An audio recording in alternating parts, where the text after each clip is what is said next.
ನಮಸ್ತೆ ಫ್ರೆಂಡ್ಸ್, ಪಾಪು ಮಮ್ಮಿ ರುಚಿ ಕಿಚನ್ಗೆ ಸ್ವಾಗತ. ಡಬಲ್ ಲೇಯರ್ ಕಡಲೆಬೀಜ ಸ್ವೀಟ್ಸ್ ಮಾಡುವ ವಿಧಾನ. 1 ಕಪ್ಪು ಹಸಿ ಕಡಲೆಬೀಜ ತಗೊಂಡಿದ್ದೀನಿ. ಬಿಸಿಯಾದ ಕಡಾಯಿಗೆ ಒಂದೇ ಹದದಲ್ಲಿ ಹುರ್ಕೊಬೇಕು. ಗ್ಯಾಸ್ನ ಮೀಡಿಯಂ ಫ್ಲೇಮಲ್ಲಿ ಇಟ್ಕೊಂಡೆ ಹುರ್ಕೊಳ್ಳಿ. ತಣ್ಣಗಾದ ಮೇಲೆ ಸಿಪ್ಪೆ ತೆಗೆದು ಒಂದು ಮಿಕ್ಸಿ ಜಾರ್ಗೆ ಹಾಕೊಳ್ಳೋಣ. 1 ಕಪ್ಪು ಹಾಲಿನ ಪೌಡ್ರ್ ಹಾಕ್ಕೊತಾ ಇದ್ದೀನಿ. ಎರಡನ್ನೂ ನೈಸಾಗಿ ಪುಡಿ ಮಾಡ್ಕೊಬೇಕು. ನೋಡಿ, ಈ ರೀತಿ ಒಂದು ಬಿಸಿಯಾದ ಕಡಾಯಿಗೆ ಸ್ವಲ್ಪ ತುಪ್ಪ ಹಾಕೊಳ್ಳೋಣ.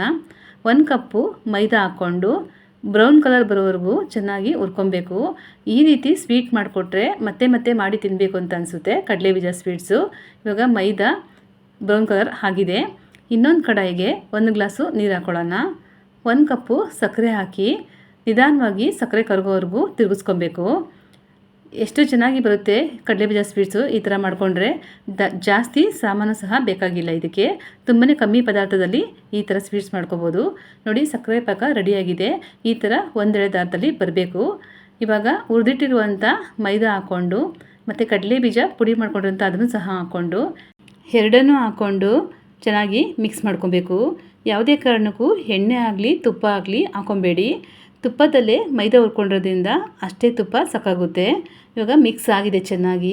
ತಣ್ಣಗಾದ ಮೇಲೆ ಒಂದು ತಟ್ಟೆಗೆ ಹಾಕ್ಕೊಂಡು ಸ್ವಲ್ಪ ಮಿತ್ಕೊಬೇಕು. ಮಿದ್ದಿದ ಹಿಟ್ಟನ್ನು 2 ಭಾಗ ಮಾಡ್ಕೊಳ್ಳೋಣ.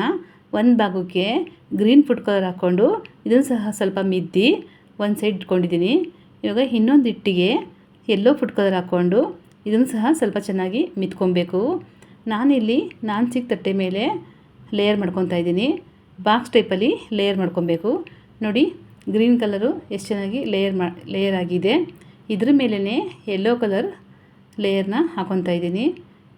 ಇದನ್ನು ಸಹ ಸ್ವಲ್ಪ ಬಿಸಿ ಇರುವಾಗಲೇ ಈ ಥರ ಮಾಡ್ಕೋಬೇಕು. ತಣ್ಣಗಾದ್ಮೇಲೆ ತುಂಬ ಡ್ರೈ ಆಗಿಬಿಡುತ್ತೆ. ನೋಡಿ, ಲೇಯರು ರೆಡಿಯಾಗಿದೆ.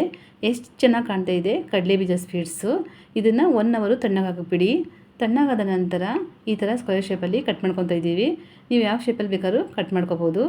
ನೋಡಿ, ರೆಡಿಯಾಗಿದೆ ಕಡಲೆಬೀಜ ಸ್ವೀಟ್ಸು. ಒಮ್ಮೆ ನೀವು ಟ್ರೈ ಮಾಡಿ. ದಯವಿಟ್ಟು ಲೈಕ್ ಮಾಡಿ, ಶೇರ್ ಮಾಡಿ, ಸಬ್ಸ್ಕ್ರೈಬ್ ಮಾಡಿ.